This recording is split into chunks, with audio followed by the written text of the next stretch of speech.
Hello, I'm back for yet more Harry Potter and the Chamber of Secrets. So when we left off, Harry and Ron had followed the spiders into the Forbidden Forest to see what Hagrid was talking about. Hermione still lies in the infirmary, in the hospital ward, petrified, and they seem not much closer to finding the answers. What is the Chamber of Secrets? How was it open? Who did it? And how can they save their friends? Without further ado, Chapter 16, The Chamber of Secrets. All those times we were in the bathroom and she was just 3 toilets away, said Ron bitterly at breakfast next day. And we could have asked her, and now? It had been hard enough trying to look for spiders. Escaping their teachers long enough to sneak into a girl's bathroom, the girls' bathroom, moreover, right next to the scene of the first attack, was something almost impossible. But something happened in their first lesson. Transfiguration. That drove the Chamber of Secrets out of their minds for the first time in weeks. 10 minutes into the class, Professor McGonagall told them that their exams would start on the 1st of June, 1 week from today. Exams? Howled Seamus Finnegan. We're still getting exams? There was a loud bang behind Harry as Neville Longbottom's wand slipped, vanishing one of the legs on his desk. Professor McGonagall restored it with a wave of her own wand and turned, frowning, to Seamus. The whole point of keeping the school open at this time is for you to receive your education, she said sternly. The exams will therefore take place as usual, and I trust you are all studying hard. Studying hard? It had never occurred to Harry that there would be exams with the castle in this state. There was a great deal of mutinous muttering around the room, which made Professor McGonagall scowl even more darkly.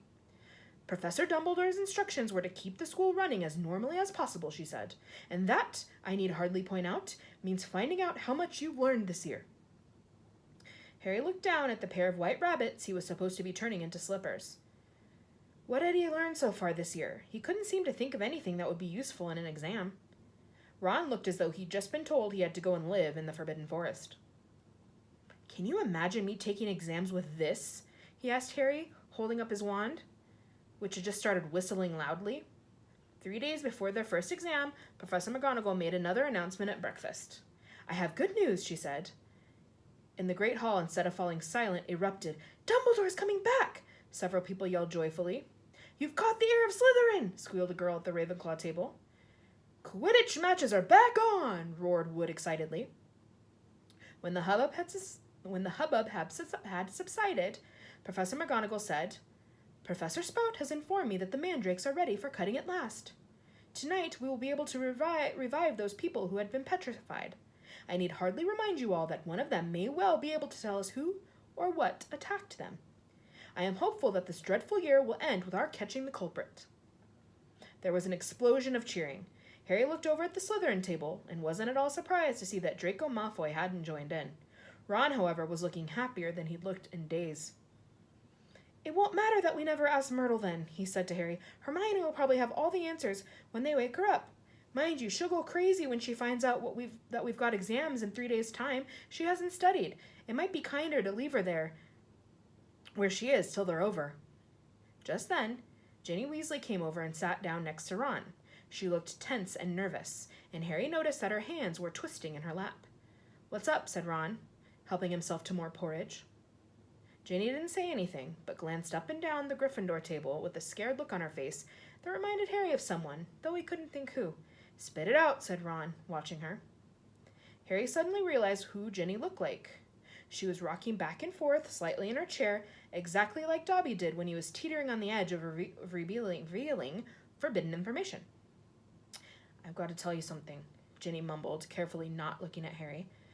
What is it? Said Harry. Ginny looked as though she couldn't find the right words. What? Said Ron. Ginny opened her mouth, but no sound came out. Harry leaned forward and spoke quietly so that only Ginny and Ron could hear him. Is it something about the Chamber of Secrets? Have you seen something? Someone acting oddly? Ginny drew a deep breath, and at that precise moment, Percy Weasley appeared, looking tired and wan. If you finish eating, I'll take that seat, Ginny. I'm starving. I've only just come off patrol duty. Ginny jumped up as though her chair had just been electrified, giving Percy a fleeting, frightened look and scampered away. Percy sat down and grabbed a mug from the center of the table. Percy, said Ron angrily, she was just about to tell us something important. Halfway through a gulp of tea, Percy choked. What sort of thing? He said, coughing. I just asked her if she'd seen anything odd, and she started to say. Oh, that's nothing to do with the Chamber of Secrets, said Percy at once. How do you know? Said Ron, his eyebrows raised. Well, if you must know, Ginny, walked in on me the other day when I was, well, never mind. The point is, she spotted me doing something, and I asked her not to mention it to anybody. I must say, I did think she'd keep her word. It's nothing, really. I just rather... Harry had never seen Percy look so uncomfortable. What were you doing, Percy? Said Ron, grinning. Go on, tell us. We won't laugh. Percy didn't smile back. Pass me those rolls, Harry. I'm starving. Harry knew the whole mystery might be solved tomorrow without their help, but he wasn't about to pass up a chance to speak to Myrtle if it turned up. And to his delight, it did, mid-morning, when they were being led to History of Magic by Gilderoy Lockhart. Lockhart, who had so often assured them that all danger had passed only to be proved wrong right away, was now wholeheartedly convinced that it was hardly worth the trouble to see them safely down the corridors. His hair wasn't as sleek as usual. It seemed he had been up most of the night, patrolling the 4th floor. Mark my words, he said, ushering them around a corner. The first words out of those poor petrified people's mouths will be, "It was Hagrid." Frankly, I'm astounded Professor McGonagall thinks all these security measures are necessary. I agree, sir, said Harry, making Ron drop his books in surprise. Thank you, Harry, said Lockhart graciously, while they waited for a long line of Hufflepuffs to pass. I mean, we teachers have quite enough to be getting on with without walking students to classes and standing guard all night. That's right, said Ron, catching on. Why don't you leave us here, sir? We've only got one more corridor to go. You know, Weasley, I think I will, said Lockhart. I really should go and prepare my next class. And he hurried off. Prepare his class, Ron sneered after him. Gone to curl his hair, more like. They let the rest of the Gryffindors draw ahead of them, then darted down a side passage and hurried off toward Moaning Myrtle's bathroom. But just as they were congratulating each other on their brilliant scheme, Potter, Weasley, where are you going? It was Professor McGonagall, and her mouth was the thinnest of thin lines. We were, Ron stammered. We were going to go and see Hermione, said Harry. Ron and Professor McGonagall both looked at him. We haven't seen her for ages, Professor, Harry went on hurriedly, treading on Ron's foot, and we thought we'd sneak into the hospital wing, you know, and tell her the mandrakes are nearly ready and her not to worry. Professor McGonagall was still staring at him, and for a moment Harry thought she was going to explode, but then she spoke, and it was in a strangely croaky voice. Of course, she said, and Harry and Maze saw a tear glistened in her beady eye. Of course, I realize this has all been hardest on the friends of those who have been... I quite understand. Yes, Potter, of course you may visit Miss Granger. I will inform Professor Binns where you've gone. Tell Madame Pomfrey I've given my permission. Harry and Ron walked away, hardly daring to believe that they'd avoided detention. As they turned the corner, they distinctly heard Professor McGonagall blow her nose. That, said Ron fervently, was the best story you've ever come up with. They had no choice now but to go to the hospital wing and tell Madame Pomfrey that they had Professor McGonagall's permission to visit Hermione. Madame Pomfrey let them in, but reluctantly. There's just no point talking to a petrified person, she said, and they had to admit she had a point when they'd taken their seats next to Hermione. It was plain that Hermione didn't have the faintest inkling that she had visitors, and that they might just as well tell her bedside cabinet not to worry for all the good it would do. Wonder if she did see the attacker, though, said Ron, looking sadly at Hermione's rigid face, because if he sneaked up on them all, no one will ever know. But Harry wasn't looking at Hermione's face. He was more interested in her right hand. It lay clenched on top of her blankets, and bending closer, he saw that a piece of paper was scrunched inside her fist. Making sure that Madame Pomfrey was nowhere near, he pointed this out to Ron. Try and get it out, Ron whispered, shifting his chair so that he blocked Harry from Madame Pomfrey's view. It was no easy task. Hermione's hand was clamped so tightly around the paper that Harry was sure he was going to tear it. While Ron kept watch, he tugged and twisted, and at last, after several tense minutes, the paper came free. It was a page torn from a very old library book. Harry smoothed it out eagerly, and Ron leaned in close to read it too. Of the many fearsome beasts and monsters that roam our land, there is none more curious or more deadly than the basilisk, known as the King of Serpents. This snake, which may reach gigantic size and live many hundreds of years, is born from a chicken's egg, hatched beneath a toad. Its methods of killing are most wondrous, for aside from its deadly and venomous fangs, the basilisk has a murderous stare, and all who are fixed with the beam of its eye shall suffer instant death. Spiders flee before the basilisk, for it is their mortal enemy, and the basilisk flees only from the crowing of the rooster, which is fatal to it. And beneath this, a single word had been written in a hand Harry recognizes Hermione. Pipes. It was as though somebody had just flicked a light on in his brain. "Ron," he breathed, "this is it. This is the answer. The monster in the Chamber of Secrets is a basilisk, a giant serpent. That's why I've been hearing the voice all over the place, and nobody else has heard it. It's because I understand Parseltongue." Harry looked up at the beds around them. The basilisk kills people by looking at them, but no one's died because no one's looked it straight in the eye. Colin saw it through his camera. The basilisk burned up the film inside it, but Colin just got petrified. Justin must have seen the basilisk through nearly headless Nick. Nick got the full blast of it, but he couldn't die again. And Hermione and that Ravenclaw prefect were found with a mirror next to them. Hermione had just realized the monster was a basilisk. I bet you anything she warned the first person she met to look around the corners with the mirror first. And that girl pulled out her mirror and... Ron's jaw had dropped. "And Mrs. Norris?" he whispered gently. Harry thought hard, picturing the scene on the night of Halloween. "The water," he said slowly. "The flooding from Moaning Myrtle's bathroom. I bet you Mrs. Norris only saw the reflection." He scanned the page in his hand eagerly. The more he looked at it, the more it made sense. "The basilisk flees only from the crowing of the rooster, which is fatal to it," he read aloud. "Hagrid's roosters were killed. The heir of Slytherin didn't want anyone near the castle once the chamber was opened. Spiders flee before the basilisk. It all fits." "But how's the basilisk been getting around the place?" said Ron. "A giant snake someone would have seen." Harry, however, pointed at the word Hermione had scribbled at the foot of the page. "Pipes," he said. "Pipes, Ron. It's been using the plumbing. I've been hearing the voice inside the walls." Ron suddenly grabbed Harry's arm. "The entrance to the Chamber of Secrets," he said hoarsely. "What if it's a bathroom? What if it's in—" "Moaning Myrtle's bathroom," said Harry. They sat there, excitement coursing through them, hardly able to believe it. "This means," said Harry, "I can't be the only Parselmouth in the school. The heir of Slytherin's one too. That's how he's been controlling the basilisk." "What are we going to do?" said Ron, whose eyes were flashing. "Shall we go straight to McGonagall?" "Let's go to the staff room," said Harry, jumping up. "She'll be there in 10 minutes. It's nearly break." They ran downstairs, not wanting to be discovered hanging around in another corridor. They went straight into the deserted staff room. It was a large paneled room full of dark wooden chairs. Harry and Ron paced around it, too excited to sit down.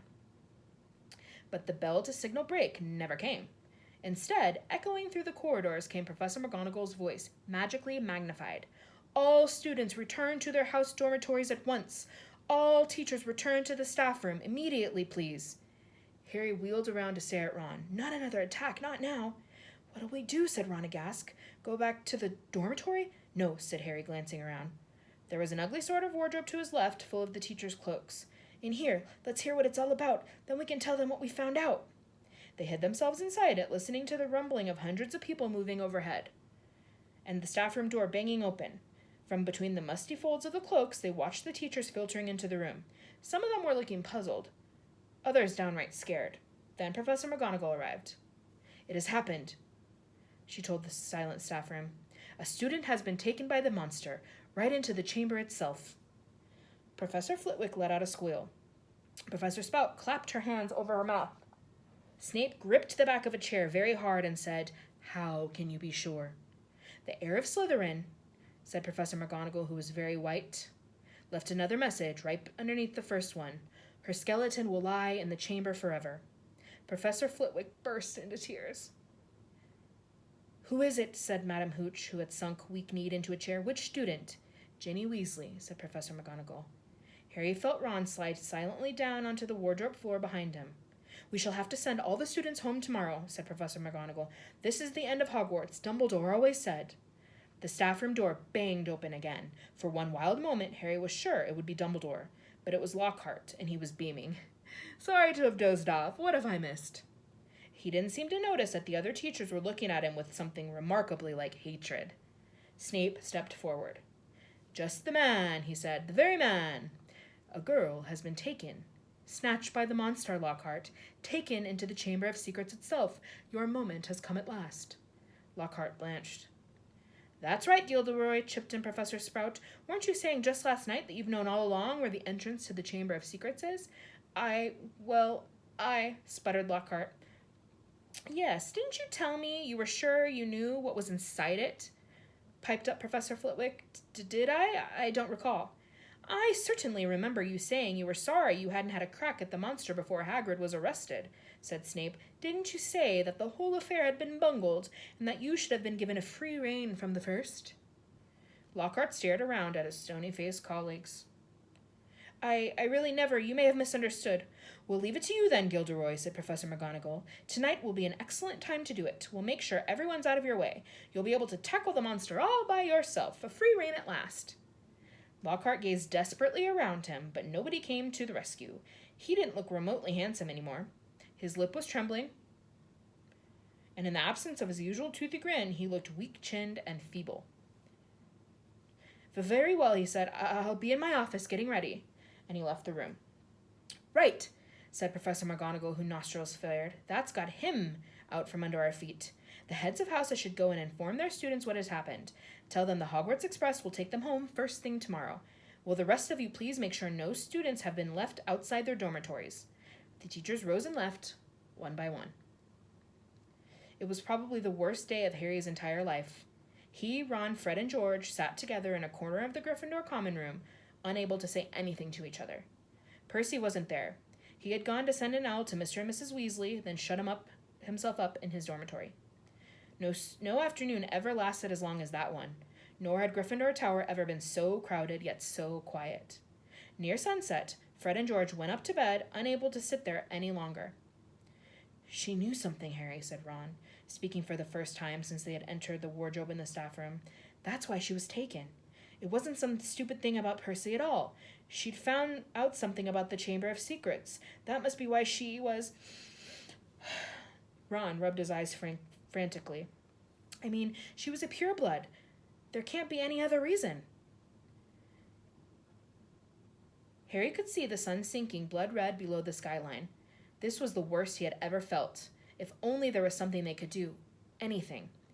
Harry, said Ron, do you think there's any chance at all that she's not, Harry didn't know what to say. He couldn't see how Ginny could still be alive. Do you know what, said Ron, I think we should go and see Lockhart. Tell him what we know. He's going to try and get into the chamber. We can tell him where we think it is and tell him it's a basilisk in there. Because Harry couldn't think of anything else to do, and because he wanted to be doing something, he agreed. The Gryffindors around them were so miserable and felt so sorry for the Weasleys that nobody tried to stop them as they got up, crossed the room, and left through the portrait hole. Darkness was falling as they walked down to Lockhart's office. There seemed to be a lot of activity going on inside of it. They could hear scraping thumps and hurried footsteps. Harry knocked, and there was a sudden silence from inside. Then the door opened a tiniest crack, and they saw one of Lockhart's eyes peering through it. Oh, Mr. Potter, Mr. Weasley, he said, opening the door a bit wider. I'm rather busy at the moment, if you could be quick. Professor, we've got some information for you, said Harry. We think it'll help you. Well, it's not terribly. The side of Lockhart's face they could see looked very uncomfortable. All right. He opened the door and they entered. His office had been almost completely stripped. 2 large trunks stood open on the floor. Robes, jade green, lilac, midnight blue, had been hastily folded into one of them. Books were jumbled untidily into the other. The photographs that had covered the walls were now crammed into boxes on the desk. Are you going somewhere? Said Harry. Well, yes, said Lockhart, ripping a life-size poster of himself from the back of the door as he spoke and started to roll it up. Urgent call, unavoidable, got to go. What about my sister? Ron said jerkily. Well, as to that, most unfortunate, said Lockhart, avoiding their eyes as he wrenched open a drawer and started emptying the contents into a bag. No one regrets more than I. You're the defense against the dark arts teacher, said Harry. You can't go now, not with all the dark stuff going on here. Well, I must say, when I took the job, Lockhart muttered, now piling socks on top of his robes, nothing in the job description, didn't expect. You mean you're running away? Said Harry, disbelievingly. After all that stuff you did in your books? Books can be misleading, said Lockhart delicately. You wrote them, Harry shouted. My dear boy, said Lockhart, straightening up and frowning at Harry, do use your common sense. My books wouldn't sold half as well if people didn't think I'd done all those things. No one wants to read about how some ugly Armenian warlock, even if he did save a village from werewolves, he'd look dreadful on the front cover. No dread sense at all. And the witch who banished the abandoned banshee had a hairy chin. Come on. So you've just been taking credit for what a load of other people have done? Said Harry incredulously. Harry, said Lockhart, shaking his head impatiently. It's not nearly as simple as that. There was work involved. I had to track these people down, ask them exactly how they managed to do what they did, then I had to put a memory charm on them so they wouldn't remember doing it.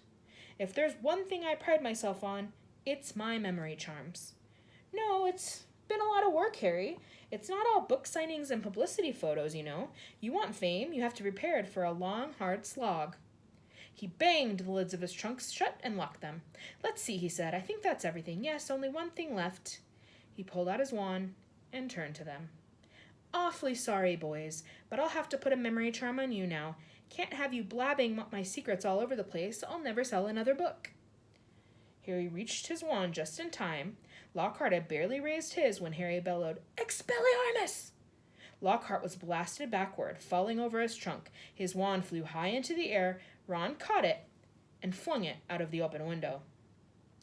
Shouldn't have let Professor Snape teach us that one, said Harry furiously, kicking Lockhart's trunk aside. Lockhart was looking up at him, feeble once more. Harry was still pointing his wand at him. What do you want me to do, said Lockhart weakly. I don't know where the Chamber of Secrets is. There's nothing I can do. You're in luck, said Harry, forcing Lockhart to his feet at wand point. We think we know where it is, and what's inside it. Let's go. They marched Lockhart out of his office and down the nearest stairs, along the dark corridor with the messages shown on the wall, to the door of Moaning Myrtle's bathroom. They sent Lockhart in first. Harry was pleased to see that he was shaking. Moaning Myrtle was sitting on the tank of the end toilet. Oh, it's you, she said when she saw Harry. What do you want this time? To ask you how you died, said Harry. Myrtle's whole aspect changed at once. She looked as though she had never been asked such a flattering question. Oh, it's dreadful, she said with a relish. It happened right in here. I died in this very stall. I remember it so well. I'd hidden because Olive Hornby was teasing me about my glasses. The door was locked and I was crying, and then I heard somebody come in. They said something funny, a different language, I think it must have been. Anyway, what really got me was that it was a boy speaking. So I unlocked the door to tell him to go use his own toilet. And then, Myrtle swallowed importantly, her face shining, I died. How? Said Harry. No idea, said Myrtle in hushed tones. I just remember seeing a great big pair of yellow eyes. My whole body sort of seized up, and then I was floating away. She looked dreamily at Harry. And then I came back again. I was determined to haunt Olive Hornby, you see. Oh, she was sorry she'd ever left my glasses. Where exactly did you see the eyes? Said Harry. Somewhere here, said Myrtle, pointing vaguely toward the sink in front of her toilet. Harry and Ron hurried over to it. Lockhart was standing well back, a look of utter terror on his face. It looked like an ordinary sink. They examined every inch of it inside and out, including the pipes below. And then Harry saw it. Scratched on the side of one of the copper taps was a tiny snake. That tap's never worked, said Myrtle brightly as he tried to turn it. Harry, said Ron, say something in Parseltongue. But, Harry thought hard, the only times he'd ever managed to speak Parseltongue were when he'd been faced with a real snake. He stared hard at the tiny engraving, trying to imagine it was real. Open up, he said. He looked at Ron, who shook his head. English, he said. Harry looked back at the snake, willing himself to believe it was alive. If he moved his head, the candlelight made it look as though it was moving. Open up, he said, except that the words weren't what he heard. A strange hissing had escaped him, and at once the tap glowed with a brilliant white light and began to spin. Next second, the sink began to move. The sink, in fact, sank right out of sight, leaving a large pipe exposed, a pipe wide enough for a man to slide into. Harry heard Ron gasp and looked up again. He had made up his mind what he was going to do. I'm going down there, he said. He couldn't not go, not now that they had found the entrance to the chamber, not if there was even the faintest, slimmest, wildest chance that Ginny might be alive. Me too, said Ron. There was a pause. Well, you hardly seem to need me, said Lockhart with a shadow of his own smile. I'll just... He put his hand on the doorknob, and Ron and Harry both pointed their wands at him. You can go first, said Ron, snarling. White-faced and wandless, Lockhart approached the opening. Boys, he said, his voice feeble, boys, what good will it do? Harry jabbed him in the back with his wand. Lockhart slid his legs into the pipe. I really don't think, he started to say, but Ron gave him a push, and he slid out of sight. Harry followed quickly. He lowered himself into the pipe, then let go. It was like rushing down an endless, slimy, dark slide. He could see more pipes branching off in all directions, but none as large as theirs, which twisted and turned, sloping steeply downward, and he knew that he was falling deeper below the school than even the dungeons. Behind him, he could hear Ron thudding slightly at the curves.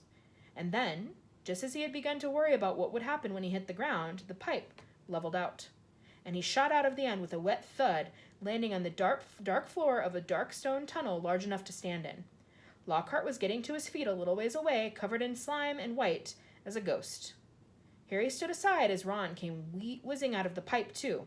"We must be miles under the school," said Harry, his voice echoing in the black tunnel. "Under the lake, probably," said Ron, squinting around the dark, slimy walls. All three of them turned to stare into the darkness ahead. "Lumos," Harry muttered to his wand, and it lit again. "Come on," he said to Ron and Lockhart, and off they went, their footsteps slapping loudly on the wet floor. The tunnel was so dark that they could only see a little distance ahead. Their shadows on the wet walls looked monstrous in the wand light. "Remember," Harry said quietly as they walked cautiously forward, "any sign of movement, close your eyes right away." But the tunnel was quiet as the grave, and the first unexpected sound they heard was a loud crunch as Ron stepped on what turned out to be a rat skull. Harry lowered his wand to look at the floor and saw that it was littered with small animal bones. Trying very hard not to imagine what Ginny might look like if they found her, Harry led the way forward around a dark bend in the tunnel. "Harry, there's something up there," said Ron hoarsely, grabbing Harry's shoulder. They froze, watching. Harry could see the outline of something huge and curved, lying right across the tunnel. It wasn't moving. "Maybe it's asleep," he breathed, glancing back at the other two. Lockhart's hands were pressed over his eyes. Harry turned back to look at the thing, his heart beating so fast it hurt.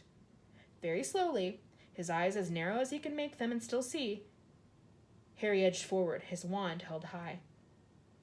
The light slid over a gigantic snakeskin of a vivid, poisonous green, lying curled and empty across the tunnel floor. The creature that had shed it must have been 20 feet long at least. "Blimey," said Ron weakly. There was a sudden movement behind them. Gilderoy Lockhart's knees had given way. "Get up," said Ron sharply, pointing his wand at Lockhart. Lockhart got to his feet, then he dived at Ron, knocking him to the ground. Harry jumped forward, but it was too late. Lockhart was straightening up, panting, Ron's wand in his hand and a gleaming smile back on his face. "The adventure ends here, boys," he said. "I shall take a bit of this skin back up to the school, tell them I was too late to save the girl, and that you two tragically lost your minds at the sight of her mangled body. Say goodbye to your memories." He raised Wand's spell-taped wand high over his head and yelled, "Obliviate!" The wand exploded with the force of a small bomb. Harry flung his arms over his head and ran, slipping over the coils of snakeskin out of the way of great chunks of tunnel ceiling that were thundering to the floor. Next moment he was standing alone, gazing at a solid wall of broken rock. "Ron!" he shouted. "Are you okay, Ron?" "I'm here," came Ron's muffled voice from behind the rockfall. "I'm okay. This gets not, though. He got blasted by the wand." There was a dull thud and a loud "Ow!" It sounded as though Ron had just kicked Lockhart in the shins. "What now?" Ron's voice said, sounding desperate. "We can't get through. It'll take ages." Harry looked up at the tunnel ceiling. Huge cracks had appeared in it. He had never tried to break apart anything as large as these rocks by magic, and now it didn't seem a good moment to try. What if the whole tunnel caved in? There was another thud and another "ow" from behind the rocks. They were wasting time. Ginny had already been in the Chamber of Secrets for hours. Harry knew there was only one thing to do.